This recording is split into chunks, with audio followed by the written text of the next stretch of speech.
everyone. We have a great session today for those on the lead generation side. If you're generating leads for your business, we're going to be breaking down the cold start problem, what that is, what it means for your business, and then working through how that relates to whether it's your agency of record, if you're generating leads in-house, whether it's through Google, Facebook, you name it, just how we can possibly assist those that are on the call here today. So before we jump into everything, I got Andrew Shear on here with Refocus Marketing. So Andrew and I know each other through some mutual clients we've worked with over the years. And Andrew's team takes a really unique approach as to how they work with each and every one of the teams and brokerages that they assist in their go-to-market strategy, not only from lead generation, but taking a few steps back. So Andrew, welcome. Excited to peel this back with you here today. But why don't you just introduce yourself for the audience and then give just an overview, because most of this is obviously from the Agent Legend side. The folks tuning in, they already know what we do, who we are. But why don't you just introduce yourself and tell us more about Refocus? Yeah, absolutely. So I'll start with me on the personal side first. So I've been married for 20 years. We got 3 kids. I know I don't look it right, but I have a freshman in college. We have a 16-year-old and a 9-year-old as well. We're like 50 minutes outside of Philly, loving life out here. Giants fan living in Eagles territory. So if you guys want to poke the bear, that's the way to go. But yeah, Refocus Marketing. So I've been coaching small businesses now for over a decade. For us, what we saw was a huge gap in terms of people telling their stories effectively. And obviously that then went into lead generation and all of those types of things. So we've been running ads, specifically like Facebook ads. We run anywhere from like $2 to $3 million a year inside of Facebook ads. For real estate agents, for mortgage brokers, other small service-based businesses. And obviously we venture into like the Google pay-per-click as well, and then do all of the other things for helping these small businesses become hyper-local heroes in their market. Yeah, that's great. So just for those that are here, what's the differentiator? And agencies are, and don't take this the wrong way, dime a dozen. I got neighborhood friend across the street that runs ads for me. I have large agencies of record. How should they think about your team and what sets you guys apart? Like the coaching angle is outstanding. If you guys go to their website, and we can post it in there, really deep when it comes to real estate, from coaching platforms. I think I saw Club Wealth in there, to team ridges, to brokerages, and then also some of the vendor community as well that you see within that scope. So it's obvious that you have a process with how you engage with clients, but tell us a little bit more about like kind of the overall like your approach to any of those that maybe it's kind of planning for 2026. Just what I should be cognizant of if I'm a potential customer. Yeah, I love that. So I think, well, people will find, because this was lifestyle for me just a few years back before we really started to hone in on who Refocus was and who our ideal clients were. And it's actually pretty appropriate for what we're going to be talking about today too. So for us, we operate as a full stack marketing team, essentially partnering with them. So we step in as, I hate the term fractional CMO, but that's basically what we are. So we don't necessarily do the whole one-off services aspect. We build a growth engine inside of their business. So we're handling all of their storytelling, testimonials, digital presence, and truly take a modern marketing approach instead of, I mean, my gosh, the industry's changed so much just in the last 6 months. So it's staying ahead of all of those curves and just making sure that the awareness is being built, that the authority is being built, and then at the right stage of the journey for their leads and for their prospects. And it's not just the cold outreach that we do, but it's the cultivation aspects, it's the relationship building that we do through the marketing. And I think that's what the biggest differentiator is. While every other agency is like, hey, we're going to drive you leads and it's going to be this and it's going to be that. And there's these huge promises that never actually happen. We take a different approach and we truly partner with those businesses and make sure that it's the result at the end of the day that they get. Yeah. That is, speaking firsthand for some of the clients that, when we first got introduced to the brand, I think the depth in which you go before you start anything, right? You don't come to it doesn't sound like you come to the clients with, an out of the box like solution plug in and will generate leads for you. And then there's no accountability after the fact. Yeah. I've seen some of the brand guides, but it's not fluffy stuff. It's actually rooted in the customers that you're working with, which is really helpful. And then how we've worked together is obviously like we're the boring geeks of the equation is like bringing the data set to inform all of the executions that you have. So not only the marketing side, but more of the sales copy that you drill down to. And then when these opportunities come into the database, how are we treating each and every opportunity, not just day 1 through 7, but over the next 3 years to really build authority, build a moat for the business so that no longer am I beholden to a certain lead source. We have our own secret sauce in house, and that's much more predictable. That's scalable and ultimately like transferable. So, like for those that have tuned in for any of our webinars, like we talk a lot about those practices, and we come across a lot of agencies where they're kind of working in their own silo. But it's Mm. always great when you get um, the collaboration of like, hey, how do we Right. use the data and information to inform our marketing strategy? Because guess what? That helps us generate a lower cost per lead or higher quality leads or retargeting and those items, which we're going to unpack a little bit here today. But let's just let's go into why everybody's here. Just so you know, those that are here, jump in the chat. We want to know what questions you want answered today because you may be looking for new lead sources and lead gen ideas. Maybe you are an agency and you're looking to get some intel as to how you're doing what you're doing. So the cold start problem, where this comes from, is especially in the real estate world, where when I ran my real estate business, we would generate leads and we didn't know who the heck these people were when they were generated, right? So we may work with an agency, or maybe we're running Google ads on our own or Facebook ads. And when those leads come in, they fill out a form and they enter into my CRM of choice. I have no idea who Andrew Shear is. I may have pronounced your name Shearer as well. So I don't know who Andrew Shear is. Is Andrew a single millennial buying his first home? Or is he actually are you technically Gen X? Are you Gen X, Andrew? I'm going to classify myself as like an older millennial. Oh, okay, we'll say older millennial. But is he an older millennial with a couple of kids, one in college, a couple of dogs that you might hear as well? And is he downsizing, right? Right. And so we in this profession, when a lead is generated, we base it off activity. We're all over new leads that enter our ecosystem, and that is paramount, right? We're going to make sure that we are talking to them. But how do you know what to say to these leads? Can you approach the conversation with a little bit more emotional intelligence? That's the Mhm. cold start problem. Is we always assume when leads enter into our system that they're ready to buy. But imagine yourself walking into a retail location Yeah. and the salesperson comes up to you and says, can I help you with anything? And you say no. And then 5 minutes later, because you clicked on another property, that same salesperson comes up to you and says, can I help you buy something?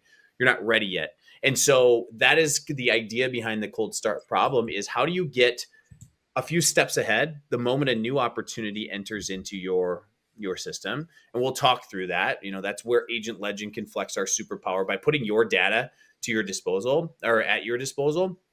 And then as that lead works its way through their own path to purchase, whether they're in your system or they've graduated or they went back to Facebook and refocuses retargeting them with their ads and everything that's going on there, how do you make sure that those retargeting ads are relevant to the consumer? We want to help make sure that the conversation today is how does your business start operating like an Amazon, a Target, a Best Buy, those large companies that they've cracked the code. They know how to uh, operate with personalization at scale. And now you have those opportunities at your disposal with a team like Andrew or any agency that you're working with.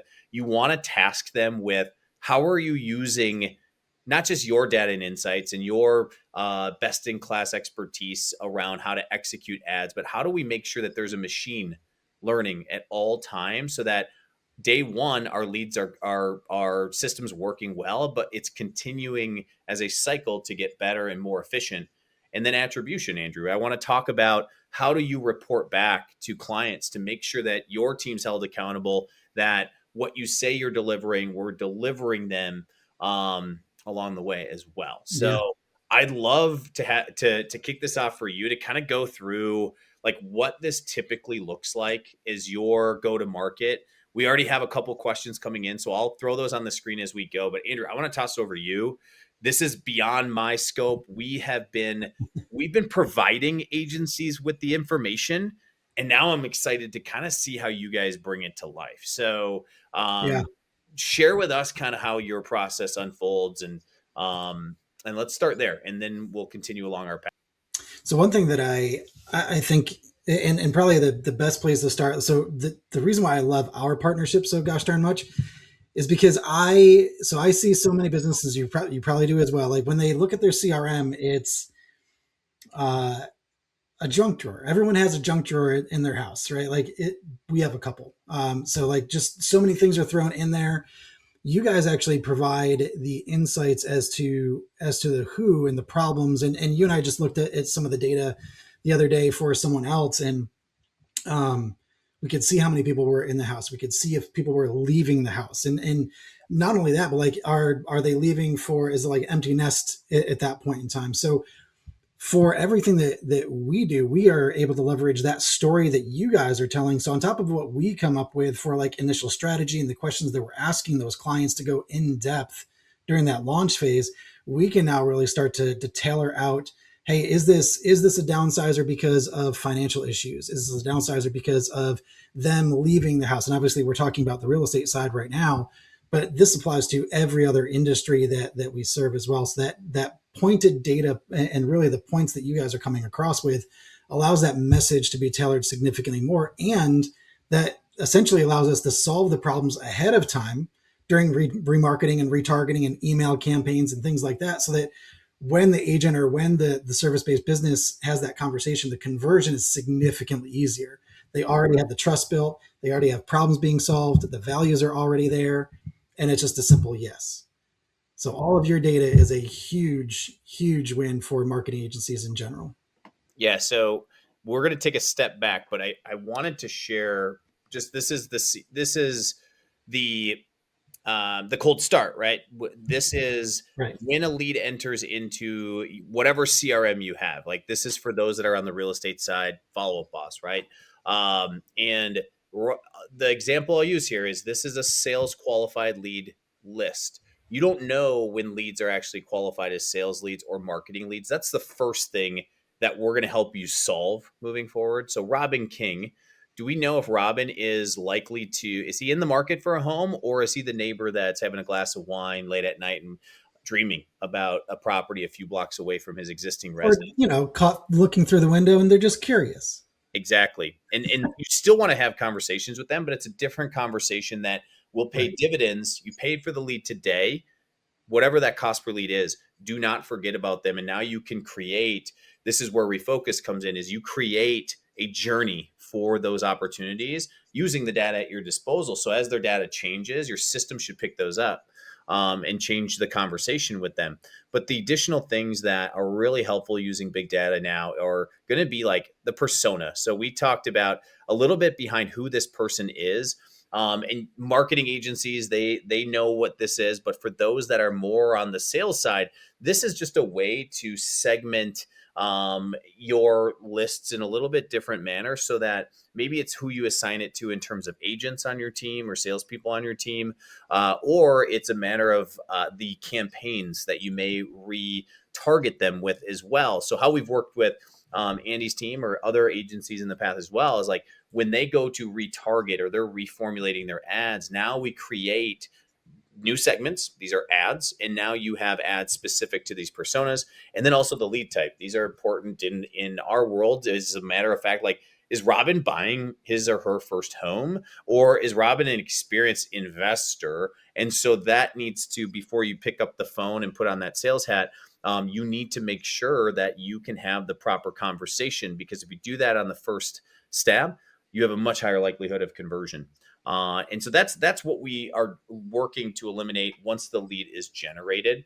And then once the lead is generated, now let's talk more about just how you use the data to inform the rest of the flywheel. So sales process kicks off, you let the teams work their magic. But now let's say the lead ultimately converts or you're measuring the lead, what are you now able to do to bring it full circle so that my ad spend, if I'm a business owner here and I'm looking at, I'm spending $5,000 a Mm. month, I'm not asking for immediate results, but I need to show attribution and I need to show um, optimization. How do we improve? So how can you take us through? See, I told you the dogs would be chiming in at some Yep. point. So he may have a question. But tell us now how you use this information to just get smarter, just like the big brands are leveraging the information as well. So I'll give you guys a huge shout out of this one because there's a big difference between how you guys operate versus a lot of the other companies that are out there and that simply enrich data, right? Like you guys take a different approach where it's yes, this is who is inside of your database, but if you look at the conversions and who's actually converted, this is where they're at. So what's interesting for us is now we're able to say, okay, well, yes, those folks converted through. Exactly who are they? What are those data points inside of there? What else can we figure out from those particular people? So essentially, like, what are the common denominators for those people that converted over? And we're able to look at the time frame too, right? Like everyone assumes that Google pay-per-click is the fastest source of paid business, and truth be told, it's not. Like Mhm. it's actually evened out pretty gosh darn nicely right now. So that Facebook is shortened up that funnel. But now we're able to really customize whether it's the keywords that we're going for on Google PPC to those specific people that are going to convert higher or convert more, or maybe that you just simply enjoy working with more for that matter. And then all of the messaging in terms of the email campaigns, the retargeting, the video campaigns that we're going to do inside of our video view funnels, all of those are geared towards, okay, how do we move them one step closer to raising their hand, to going out and seeing more properties, or to schedule a listing consult? And that differentiation between yes, this is a lead, yes, this is what your database looks like, versus these are who you've actually closed. Yeah. That right there is one of the biggest, honestly, the biggest differentiators between you and everyone else. So if your clients or if this audience has that data, that's how you guys are manipulating your messaging or your ads simply through, like, if you know that a lead came through 16 months ago and you're averaging 17 months on a conversion to an appointment, we need to start pushing forward on that specific appointment at that point in time. So your sequences change, your SMS changes, your emails start to change, and start to really get that offer out in front of them.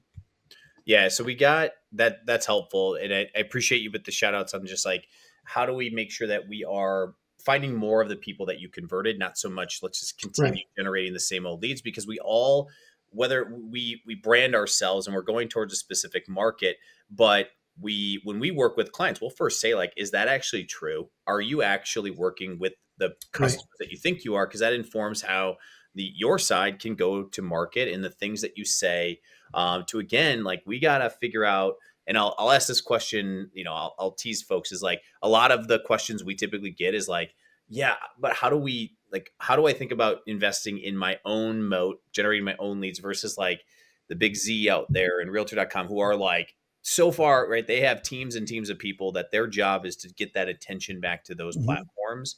So I want to make sure we still unpack that a little bit, but a little tease that we'll get back to. But the piece that I got a question on was just somebody was looking here in follow up boss and how you segment leads. We're not going to go too deep into this, but when we work with clients, we will simplify their lists that their teams are working off of. Most of the time, we got to simplify who their sales team is going after and who their marketing team is going after. So when we've worked with Andy and his team, it is, hey, sales has this grouping of leads. They're in charge of going after what we deem as like sales qualified leads. For those that aren't, those are the folks that are bottom of the funnel. Our system's going to tell you who that is. Your activity in the database is going to show you who that is. So that's very important. But you need to allocate your time and resources to those people. And then you leverage what Andy and his team can do in the form of retargeting, the email campaigns, the video content that goes into them. You'll see that it isn't just a everybody one size fits all type of marketing qualified, but you see all the different segments that we'll create here. And now, as a sales leader, I put that into autopilot. Like, go to work on each one of these groupings. We're going to say the right thing to the right people at the right time. We're not selling to these people. We're making sure they're aware of us because we got to fight all the attention that's out there and get them back to us. And then the moment they're ready to buy or sell, now I know how to allocate my resources appropriately to them. This has been when we work, we see so many new lists being added, and there's hundreds or sometimes thousands of leads in these dang lists that it's just like there's no action because there's like too much opportunity leads to no activity.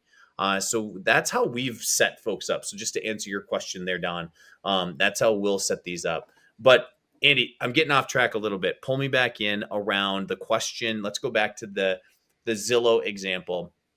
Um, You how should said I, the name. I said Big Z, but how should I think about that if do I'm beholden to them. They're generating they are a great referral source for us.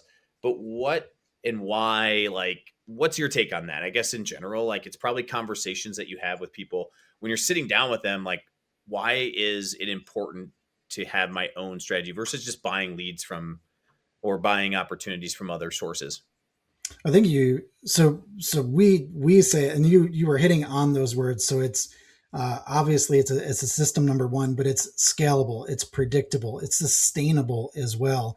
Like you have no idea what's going to happen with Zillow and their policies, or and yes, I said the name again, but they could say, hey, flex teams are going away tomorrow, and we've seen them do that in the past. So if your business is like 60% towards that big Z, if you will, and they all of a sudden say, hey, tonight that just doesn't work for us anymore. That's not a model that we're going for.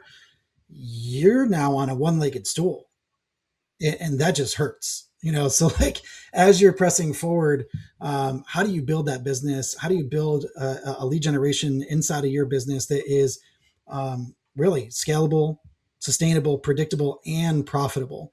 And the only way to do that is if you take it away from those bigger platforms like that and you do it in-house, or you hire or partner with an agency or someone else for that matter to do this for you. And what's interesting is that you don't necessarily own any of that data if you're partnering with all of those others. You're sort of waiting for them to do what they should be doing so that you see the results. If you do this internally, like you're calling it a moat, man, I would call it a freaking waterfall. Like if you figure out the ways to do this inside of Google pay-per-click and Facebook ads and attract the ideal clients to you, you will want to shut off those sources. And it doesn't take much. Yep. Yeah. I always think, and you fall into this is like, what's the typical, how long does it take? Like, tell us more about measurement results. Like, how do you handle those conversations with your clients? I remember a lot of folks would be like, oh, you got to give it 6 months and then we'll really kick into gear. But not everybody has like that time. Like, how do you, when you work with clients, how do you show improvement? And it can be showing up in my P&L as revenue. It can also be showing up in my pipeline. But how does your team with the attribution side, that I'm very curious as to how that takes fold, because I see so many folks that go down a rabbit hole with agency A. They don't get results in X amount of time, and they go to agency B and they try it again, and they're just kind of in this perpetual motion. What's your take on how do you handle those conversations? Like, Yeah. And again, our approach is a little bit differently or different. And I think the majority of people are always looking at, well, how do I generate leads and how do I fill my pipeline? I think that is the common thread, if you will, on all of these conversations. So I'll touch on that. But how we work is that growth engine. So we take the organic social media side. We're doing SEO work. We're doing the blog work, the YouTube work, all of the shorts and reels. So yes, if people don't want to be on TikTok, might not be a good fit. But we go through all of those different platforms and different channels along with the emails.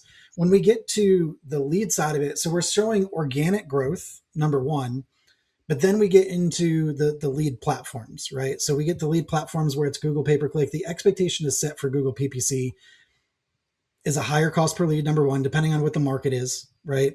But at the same time, you're about a 3 to 6 month turn in terms of them taking action. If it's a buyer, if on the real estate side, if they're not setting an appointment within 6 months, we really need to be assessing what we're going after inside of that ad campaign.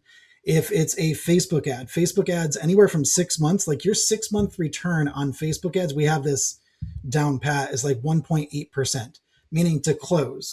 So you should have a 1.8% in Facebook ads on generated leads after 6 months. After 12 months, you should be right around the 4% mark.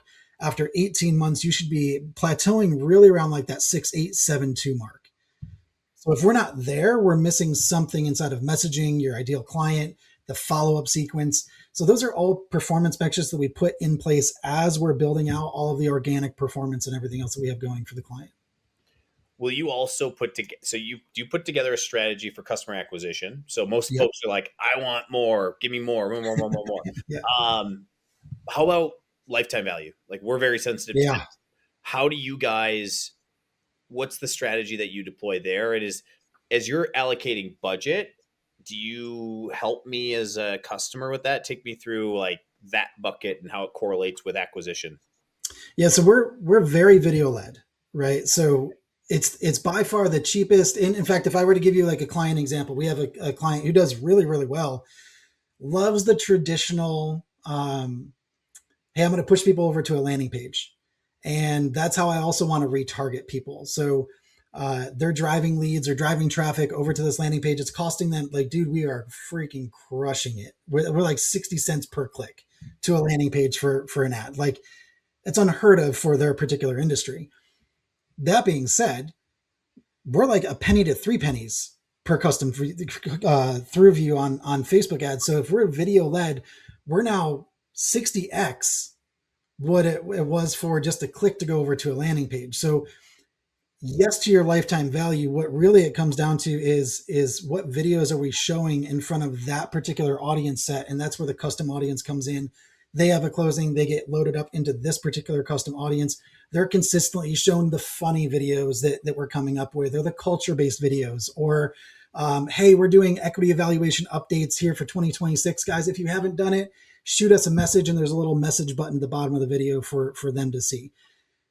The cool part about what we do though is we also cycle out all of those videos, so they're not seeing a video more than 2 times from you and over the course of the week. So a lot of the questions that we get are, okay, well, we just closed the client, we don't want to inundate them with all of these videos, and we don't want them to see us 18 times over the course of the week.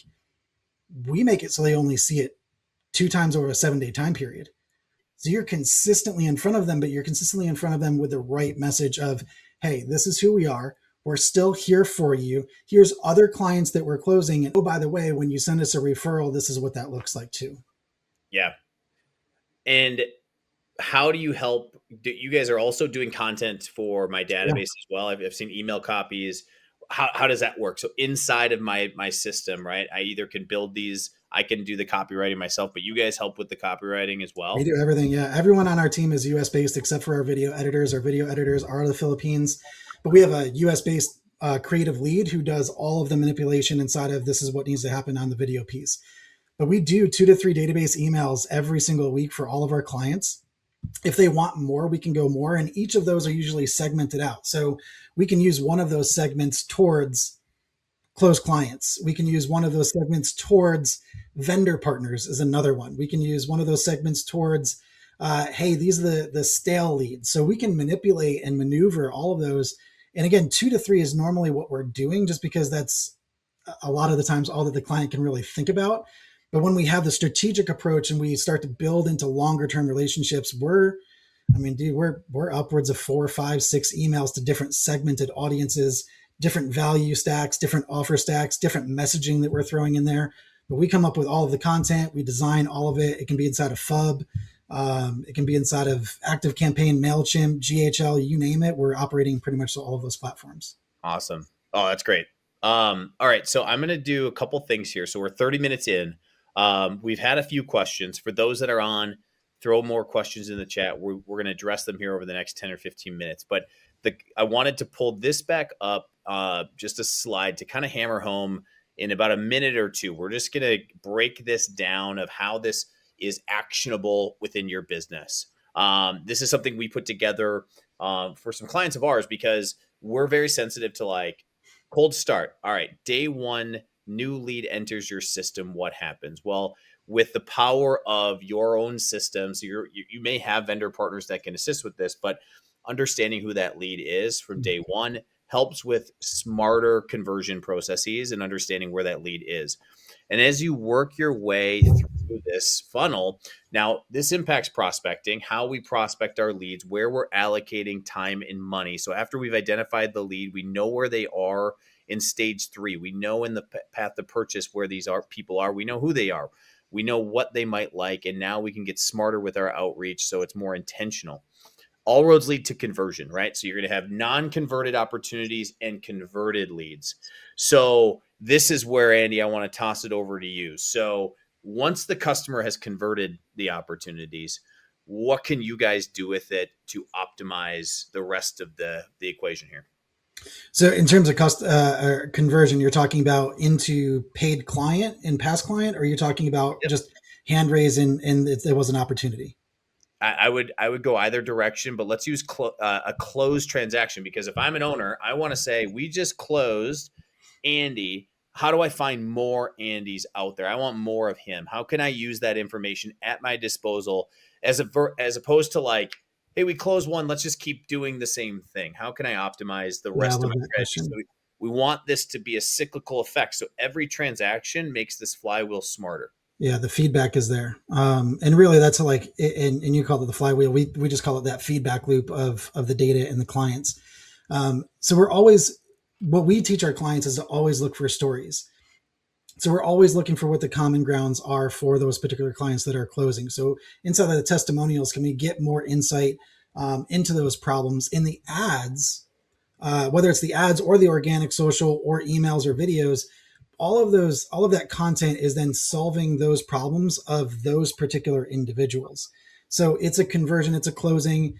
What were the top 5 problems that particular person had over the course of their transaction, over the course of their journey, if you will, and then how are we tracking those? And out of those, however many clients that you're closing, like I have a team that's closing hundreds of transactions on a yearly basis. Like that's insurmountable data that people just don't have readily available at their fingertips. All of the ads, all of the problems that you're solving, the hooks, the value stacks, the offers that you're doing are all geared towards those particular problems. So if I was to go a little bit more in depth, it would be, let's take a downsizer. Um, their problems were they didn't know which real estate agent to choose. So that was one. Um, they didn't understand the financials of this. They were thinking about going for sale by owner, and along the way they had negotiation issues and a slow showings however long, right? So now we're taking all of those questions and all of those problems they experienced, and we're putting those into the marketing messaging or the ads or the offers. So here's a 5-minute video that I just did on addressing these. We're going to throw those into our video view funnels, and it starts to address those questions, those problems, and it actually attracts the ideal audience back to you. Awesome. Love that. Couple of questions that I saw come in. So let's go through them just rapid fire. What's work? Because things I always hear people, they say like the Facebook algorithm changed. We got to reinvent shit. Especially now. Yeah. So what's working really well like today? Like what have you, just your boots on the ground? Like you guys are Yeah. in this every single day. What's working really well right now? Without hesitation, video is the way to go. Okay. Like video is not. I'm currently writing a book, and so it's the Modern Marketing Manifesto. Nowhere near being done with it. Anyway, video is not optional. It is not optional anymore. If we want to grow our business and truly scale our business, video is a 24/7 marketing asset for you that, without hesitation, whether it's organic or paid. And again, the crazy part behind this is everyone thinks that you need a huge budget for ad spend. Your video view funnel is like $10 a day at most, and your phone will start to ring after 3 months. Yep. There's no excuse to not hit record. How do I inform? How do I? You probably get objections like I don't like being on camera. I don't know what to say. How do you handle that? Well, if they're working with us, we give them all of that, Yes. Yeah. right? If they're not working with us, AI is your best friend, Yeah. right? Okay. Like ChatGPT. Please know that like my perspective on AI is that it should be a tool, and just like anybody, if I was to give someone a hammer that's never built a house before, you really don't want them to build a house, right? So work the tool, get the skill in place. But ChatGPT, Gemini is probably one of my more favorite ones to work off of, just because it doesn't have that AI feel a lot of the time. Claude is another one, but you can plug in what you're looking for from a 30-second, 45-second script. Hey, I'm looking for, I just closed this particular client. Here's what we saw. I need a 30, 45-second video script on these particular things. Load that into Big View. Big View is a teleprompter app on your phone. Hit record on Big View. You can literally sit there and read. There's an AI inside of Big View that will do an eye correction for you, and you can edit the video, add captions right inside of there, and post. Yeah. That's phenomenal. Obviously, from our standpoint, we do these weekly. I will tell you that we get, like, even today's, like, it's not like the most well attended session. That's not the purpose of this. This is evergreen content that we get to splice up, find bits and pieces of. And this is content that now, guess what? We'll drip out on into our database, out on socials, and we know everyone where it came from. And so I encourage the other piece is, like, I'm so instead of you just doing video for video's sake, making sure that you have the proper measurement so that you know, and you have a feedback loop so you know what's worked. And then you can double down on what's worked consistently versus, like, going to your phone each day and figuring out what to talk about. Yeah, to get started, just do that to break inertia, but you got to have measurement in place. How do people measure? Like, how do I measure? Dude, How do so thank you. Like, you teed that up so nicely. And this was obviously like what we're doing. This is not like part of the plan, if you will, right? But followers don't matter. And I think I get so many people that come through and it's like, well, I don't have followers. I don't know how to get followers. We're in that stage of this social media evolution that it's gone far beyond the follower side, and it's way more interest based than anything else, which is also another reason why your messaging needs to be significantly more pinpointed, because your algorithms inside of TikTok and Instagram and Facebook, they're all looking for ways to show your message in front of the right people. And if you're telling the right stories that have those common denominators, those videos are going to show up in front of those people. That's how you establish the audience. That's how you establish the following. And it's going to be slow at first.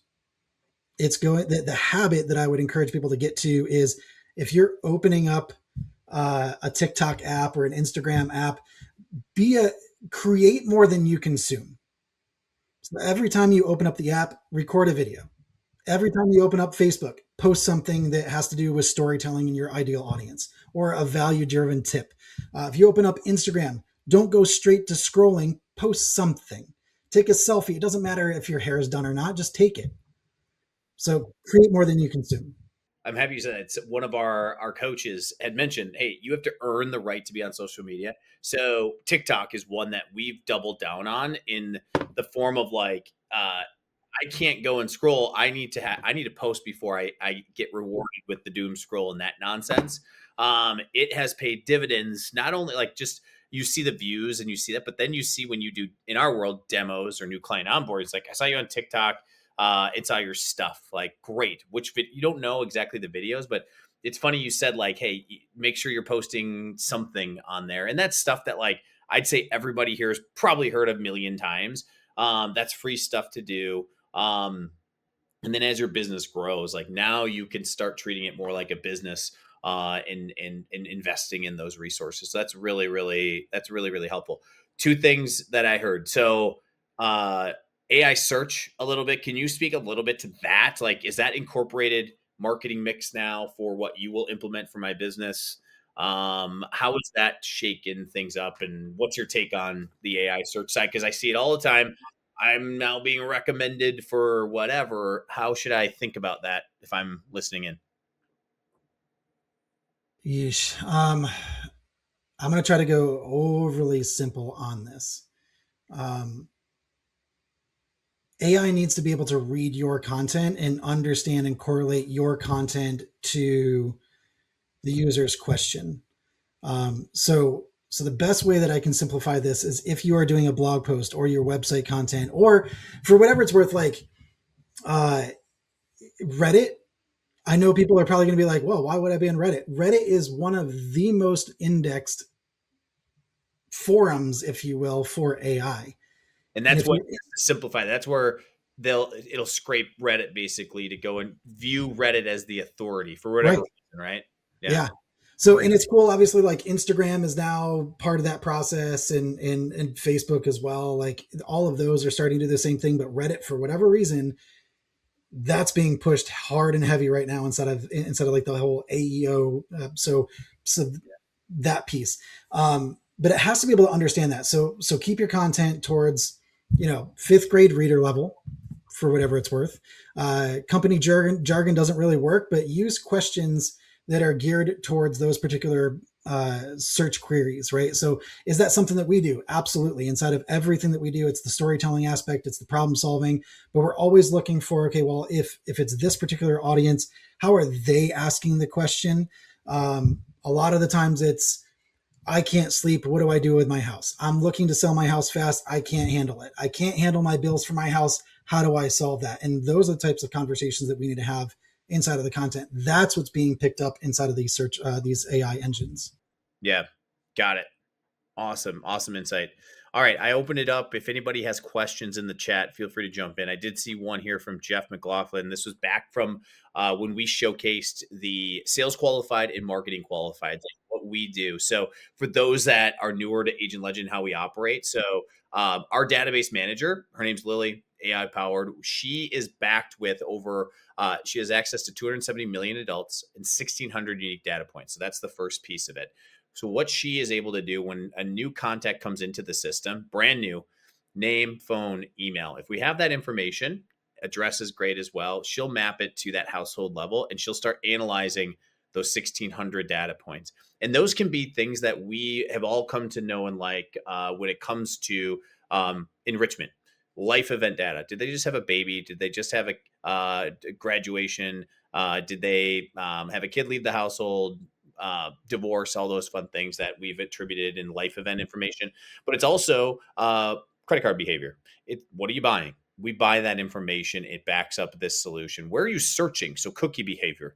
For those that we'll use the example of if refocus generates a lead for me. I use the example of, well, what the heck? What if this lead goes and bounces to one of the portals? I lose sight of them and I'm blind if they're not active on my IDX website. Well, Lily's able to track that person and understand, are they still looking at real estate related activities, or if we're working with a home service client, it's a little bit different. But that is how she will then inject that information. And so why we score it is that's the simplest way of doing it. We can inject all sorts of data points into your system. But what we learned is that it's just analysis paralysis. And so by just giving a score, it helps your teams, whether you have an ISA team or you have agents that you're just round robining leads to, or if you're the only agent, it helps you prioritize the right people. That's where you spend your time and money. That's a sales qualified lead. And then the suppression is your marketing qualified lead. So we're not saying don't talk to every lead that comes into your system. No, you call and talk to every single one, and you better do it within like 30 seconds. Because if you don't, you're lost. It's the gold that's in the old is when this all compounds, because Andy and his team will tell you, like, in real estate terms, a brand new lead, your conversion is going to be what do you say, sub 2%. That's typically what, yeah, sub 2%. So great. We want to capitalize on those, but don't hold it as the gold standard. You need to make sure that you have some sort of system and process in place to make sure that you are mining to find those opportunities. And that is the power of having that data that's just plugged in day in and day out. So if I'm on this call and I'm making phone calls, my emails are perhaps getting people back to my IDX website. People are clicking on my emails. I have a third party like a HomeBot, Fellow, Real Scout, Rooster. Like, you look through all the vendors that you may be investing in that are encouraging activity. You need to be laser focused on intent. Big difference between activity and intent. Activity can be very costly, but you want that activity because that's only going to make your system and your moat better. But the goal is that you can be laser focused when your sales team's got to engage on the right opportunity. So that's how we clearly delineate the difference. It's boring stuff. And at the end of the day, it has to work. So you'll always hear, man, every one of these calls, attribution, attribution. Does it work? And ultimately, our results, 4 to 10 times higher response rate instead of choosing leads at random. So keep that in mind as you're going through as to how to systematize and make your system more predictable.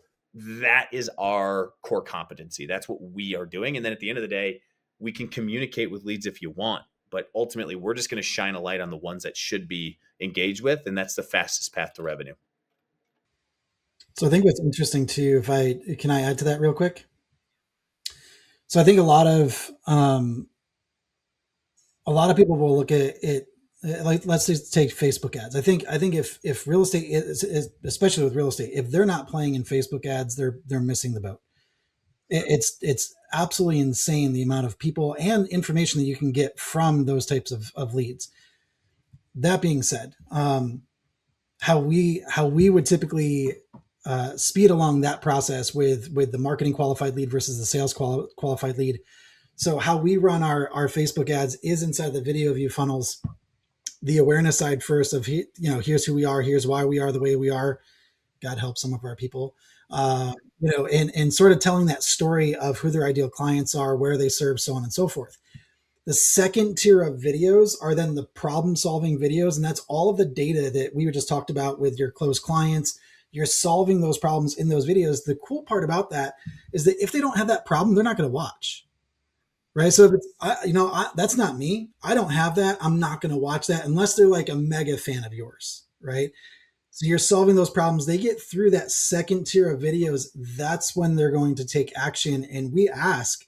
So inside of Facebook, guys, if you guys are not asking qualifying questions, is one of the things that I love about Facebook ads. If they've gone through 8 different videos of yours and they're then filling out a form, there's high intent. So usually what we're seeing is we're asking, hey, what is your time frame to actually buy your next property? And it's important on the language. It's not, when are you looking to move next? No. When are you looking to buy your next property? And then it's, okay, so outside of that, do you currently own your home? Yes, no. So now you have a segmentation of, are they a seller? Are they a buyer? And then when you layer on, after they've opted in, you layer on your data. Now for Agent Legend data, now you're able to get significantly more pinpointed in your outreach. So your conversion simply goes through the roof. You already solved problems. You've already built the awareness. They're truly at that point in time a sales qualified lead, which is why the funnel starts to shrink significantly more with Facebook leads now. Yeah, that's great. Yeah, I love a lot of this is conceptual. And so I think once people I'd encourage anybody who's watching this, like at least book a call with you guys, because I've been so impressed with the actual like results driven approach that you have, and how much time and care you take for your customers. But you are very also selective in the form of, right, the clients that who to serve and how to serve them. So but I would encourage those, like, marketing can be kind of fluffy at times.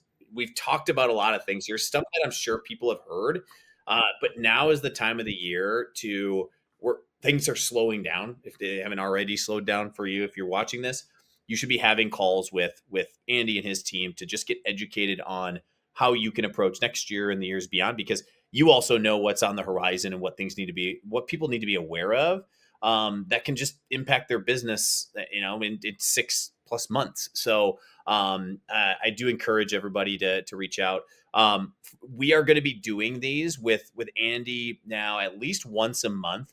And this was just more high level, right? But what we're going to continue to do is Andy's going to come on and talk more subject matter specific execution. So some will be relevant to you or some may not. So register for the ones that make sense. But we want to have you coming in as, like, at the end of the day, lead generation, incredibly important. How do I drive revenue profitably? Profitable. Profitable. How do I do that at scale? And so we're excited to have you along as we go through that. So Andy, any last thoughts for those that are still on, and little bits of wisdom before we let people on with the rest of their day? Little bit of wisdom. I think as people are looking towards 2026, it's what I would encourage them to understand is there is a 20%, meaning that there's 20% of their activities that actually cause 80% of the results. And a lot of the times it's not freaking marketing, right? And a lot of times it's not really looking at their database either. A lot of the times it just comes down to building relationships. So if you're truly to step in, and I think we're well beyond the, hey, I'm just going to double my business this year, and that's all well and good, but at the end of the day, like, what are you really going to commit to, and are you going to commit to posting every day? Are you going to commit to assessing your database every day? The answer is probably no. So Hmm. I would encourage you guys, if you're looking at 2026, it's how do I find the partners that are going to allow me to stay inside of my 20% so that it causes 80%, and then I can spend even more time there, and everyone else can just basically drive that revenue consistently to me. Yeah, I love it. Get focused, right? I mean, focus, right? We have the shiny I mean, object refocus all over it. marketing. It's kind of, why There we you get go. the name. Yeah, that's great. Awesome. Well, I really appreciate Andy jumping on. This was really good. Again, we're going to continue doing these. So we'll let everybody get on with their day, but we'll look forward to having you on again soon. Okay. Appreciate it, man. Awesome. Thanks, Andy.